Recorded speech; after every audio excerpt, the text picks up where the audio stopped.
Welcome to Innovation 19. I'm Daniel Lane Standig.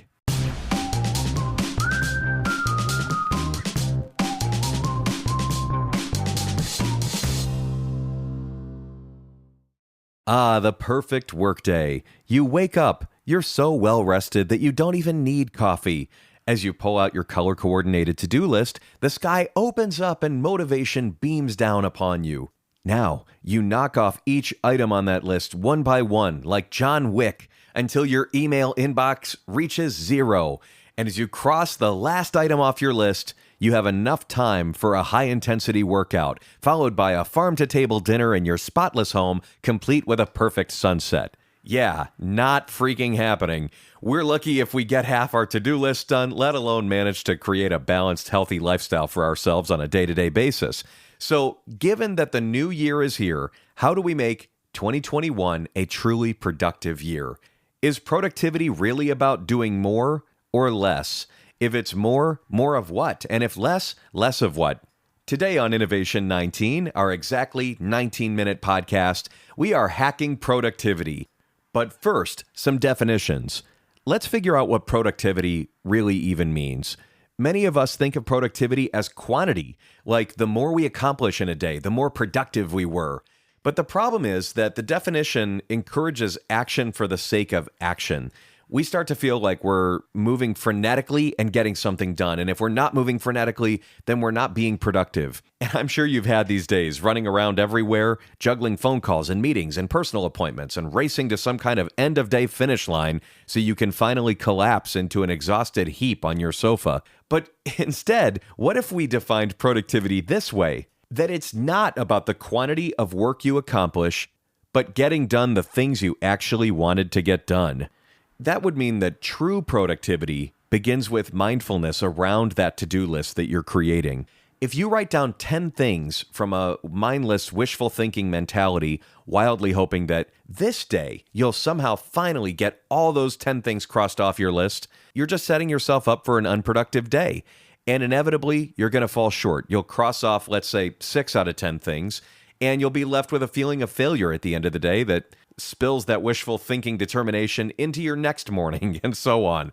And the end result is a stressed out person who seems to be working nonstop and yet can't genuinely call themselves productive. So instead, what if you were to sit down and really create your to-do list to consist of the things that are genuine priorities, things that would mean a lot for you today to get done? Really curate that list. Even if it means that there are 2 things on that list for today, you're setting yourself up for a win. If those 2 things are meaningful, crossing 2 out of 2 things off a list for a day is wonderful, and it gives you a sense of completion. Whereas that 6 out of 10 things will leave you feeling anxious. In short, I really think it all comes down to the parameters you create. So if your to-do list on vacation consists of 1 item, sit on beach all day, then you can just do that. And you can sincerely say at the end of the day that you were 100% productive. Good for you. But before you even get to your to-do list, science says that the most important thing you can do is get a good night's sleep.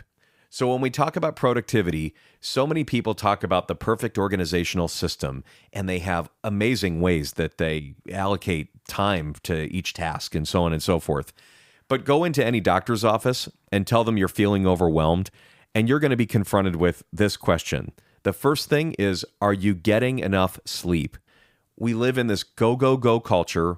We're fueled by an unhealthy relationship with the concept of productivity, and sleep can seem like it's the last important way that you want to spend your time. But it's actually one of the only non-negotiable factors that go into successfully achieving your goals.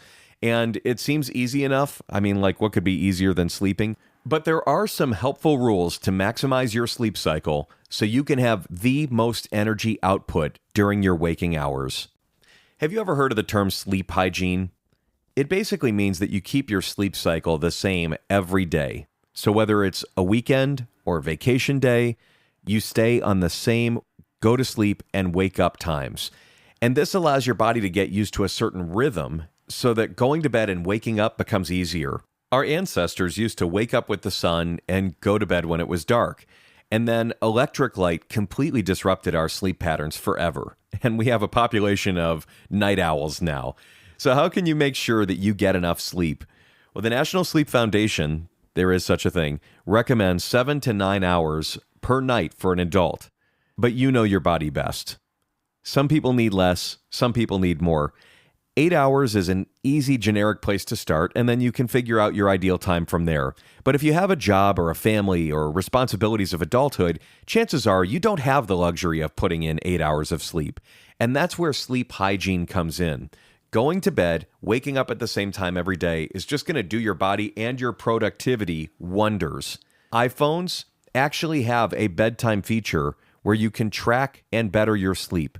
You can also use smart devices like the Fitbit while you sleep. They'll tell you how restful your sleep was, and you can make informed adjustments. And once you've set yourself up for success with a good night's sleep, you can address that to-do list with maximum brain power. If you want to read more about this, highly recommend the book The Sleep Revolution by Arianna Huffington.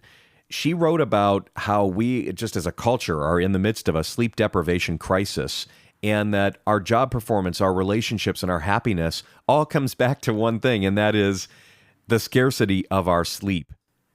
So back to our waking hours. Creating that mindful to-do list is easier said than done for most people. Like, what do you prioritize? In what order? How do you start to think about this?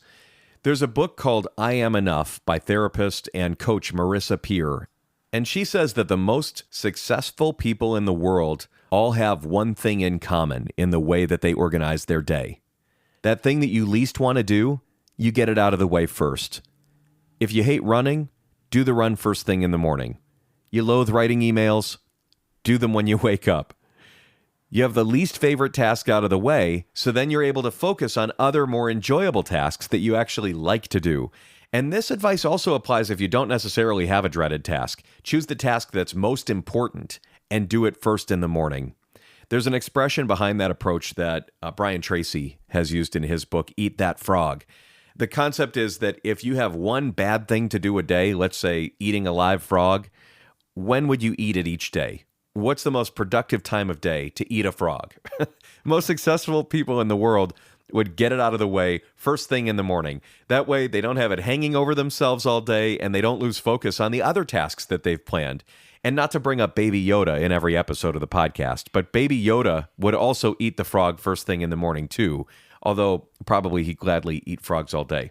Okay, so speaking of eating, what are the most optimal foods and beverages you can consume to maximize your productivity? And, I wanted to address this point because there's an obsession, especially in Silicon Valley, with figuring out how to optimize your body and hack your productivity and biohack yourself. And you're not wrong that studies do show that a certain diet can optimize your performance. But what does a balanced diet even mean now? There are so many schools of thought on the proper diet for productivity. It would make your head spin. Not to mention all the nootropics out there or drugs designed to boost your productivity. There are two authors, though, that I would recommend to you if you're interested in really exploring the deeply personal topic of nutrition and your personal food choices. The first is Robert Lustig. He's an American pediatric endocrinologist. He's a professor of pediatrics in the Division of Endocrinology at the University of California, and he specializes in neuroendocrinology and childhood obesity. He's not just about pediatrics, though. He has a number of books: Fat Chance, The Hacking of the American Mind, Sugar Has 56 Names, and he has some really amazing YouTube lectures that I highly, highly recommend. The second person I'd recommend you take a look at is Dr. Jason Fung. Jason Fung is a Canadian nephrologist. He's a world-leading expert on intermittent fasting and low-carb, high-fat diets, especially when it comes to treating people with type 2 diabetes. Now, you don't have to have type 2 diabetes to benefit from Jason Fung's teachings. And he also is very accessible on YouTube. He's written a number of incredible books about fasting and different approaches to keto diets and so on and so forth. If you're also interested in figuring out an ideal productivity eating plan, I'd recommend, from personal experience, keeping a journal for a week or two. Personally, I've used the app MyFitnessPal. Love it. Super easy. You can make note of what you ate and how productive you were feeling following that meal, and I guarantee you'll quickly figure out if cheeseburgers at lunchtime are not a good choice for you. Try putting some typical quote-unquote brain foods also into your rotation. Nuts, leafy greens, berries, fish, nutrient-dense foods with a good balance of fat and protein. Also, definitely recommend taking notes on your response to caffeine. Caffeine increases dopamine in your brain, and it makes tasks easier to focus on. But too much caffeine, and you get jittery and you get unfocused. Also, caffeine after 2 p.m. can easily interfere with sleep patterns, which are just, again, fundamental to long-term success. So find your ideal happy medium with caffeine. Green tea is one of my favorite secret weapons. Keeps me alert while simultaneously having a calming effect. And hot matcha tea before 2 o'clock can also do wonders for your to-do list. Another productivity hack that's growing in popularity as technology evolves is music and auditory experiences like this podcast. What you listen to can make a measurable difference in your life. There's an app called Freedom that blocks apps, websites, and the internet completely from your computer or phone, and it's a wonderful resource. The blocking feature is incredible, but I'm more interested in their focus music. They have numerous focus-inspiring soundscapes and playlists, and if you're into this kind of thing, they have the background sounds of your favorite cafe in any city too. Paris, New York, especially now when you're stuck inside. Who knew that the sound of people in a cafe could be so soothing? But here's what makes the music so special. Each track is 25 minutes long, which is the length of a Pomodoro. Have you never heard of a Pomodoro? Pomodoro means tomato in Italian. And the Pomodoro technique is a productivity hack created by Francesco Cirillo, who used his tomato-shaped or Pomodoro-shaped kitchen timer to plan his entire day. He was focused on monotasking. That is, breaking tasks into manageable chunks. Multitasking is a big productivity killer, and the problem that we all face is that we're surrounded by a dozen different monitors and dashboards vying for our attention. And a Pomodoro, on the other hand, is a 25-minute chunk of focused monotasking time. So during the Pomodoro, you pick one task. You give it all of your energy and attention. If anything distracts you, you write it down and you handle it later. So you do have a little list that's kind of like a parking lot that you can go back to later. And after you complete the Pomodoro, you make a check mark on a piece of paper. You work for 3 Pomodoros, taking a 3 to 5 minute break after each one. And after 4 Pomodoros, you take a 20 to 30 minute break. So let me break that down for you one more time. So you take 3 Pomodoros with a 3 to 5 minute break between each. And then after 4 Pomodoros, you take a 20 to 30 minute break. So how convenient that Freedom actually made songs that are exactly 25 minutes long, or 1 Pomodoro. But it's not just about song length. There are ways that audio and music can use certain techniques to push you into deeper focus. If you check out music by Stephen Halpern has so many songs, a lifetime of work, about changing your brainwaves or the frequency of your brainwaves to adjust for different levels of focus. In general, music that helps you focus is just about the exact opposite of what you would prefer to hear on the radio or in your streaming playlist, because it has no attention-grabbing sounds, no really interesting chords. There's reduced texture and rhythmic complexity. So in that way, it serves to raise your level of awareness, but it doesn't change your focus to the music. So what if you have a break in tasks, but you still want to be productive? Small windows of time are a great way to consume information, and not to self-promote, but listening to podcasts or audiobooks while doing a mindless activity like driving or working out, and increasing the speed of podcasts or audiobooks to twice as fast is a simple, effective way to get a lot done in a short amount of time. I listen to a lot of audiobooks and a lot of podcasts at 2x. And, it actually does make for really productive learning. The same can be said for taking calls while going on your daily walk or commuting, reviewing your to-do list while you're waiting in line at a store, or scheduling emails to send in advance for the next morning if you happen to have a free window at night. But these small windows of time quickly add up to productive chunks. So one of the questions that comes to mind is, how do you actually become more productive and embrace all of this productivity-enhancing technology without letting it backfire and distract you? Because the thing is, look, having more screens around you looks cool, but it doesn't make you more focused. It actually splinters your attention. Effective multitasking is actually a myth. Humans can really only focus on one thing at a time well. And that's why the multitasking advice I give only applies to activities where you can afford to sacrifice focus on one of the tasks. You don't have to focus on the treadmill while you're listening to a podcast. That's an appropriate time to multitask. But trying to get through emails while watching a movie is probably not realistic, although I've tried it about 1,000 times. One of the most cited psych papers of all time is called The Magical Number 7 Plus or Minus 2, Some Limits on Our Capacity for Processing Information. It was written in 1956 by a guy named George A. Miller. And he says that 7 plus or minus 2 means that a person's working memory can keep track of about 7 items of information at one time, and that's only for 15 to 30 seconds.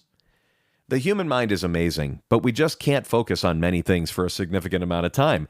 This makes it all the more important to limit distractions around you, and that means having an organized office, finding a quiet room, listening to focus music, keeping a tidy space where you can see your productivity soar, and don't forget a plant. There was a study in 2014 that said that having a plant on your desk makes you more productive at work. In fact, the study said that they were 15% more productive by having plants on their desk.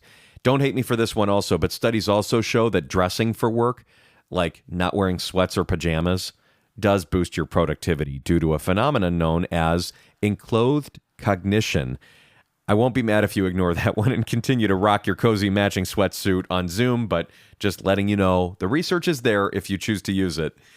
Just like you need to pay attention to your workspace, consider using a time tracker software also for a couple of weeks to see where your time is going. I do this all the time. I use a service called Toggl, Toggl, and I track where my time is going through the day, and I do suss out things that are spending too much of my time or areas where I'm repeating the same thing over and over again without getting further results.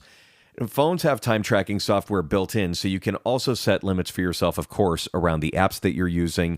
And I always suggest that you pay specific attention to social media to see how often it's pulling you down a rabbit hole, because it is designed to do that. The reality also is that we have to sift through so much information each day. By tracking what you're doing, you just bring an element of consciousness to where your time is going. The average American has at least 500 unread emails in their inbox. And our inboxes have become a source of stress for all of us. So I advise setting email filters, revisiting them every few months to make sure you're focused on what's most important. Don't get distracted by the sale at GameStop when you have work to do. Google also has awesome automatic filters and a priority inbox feature that gets better and better the more you use it.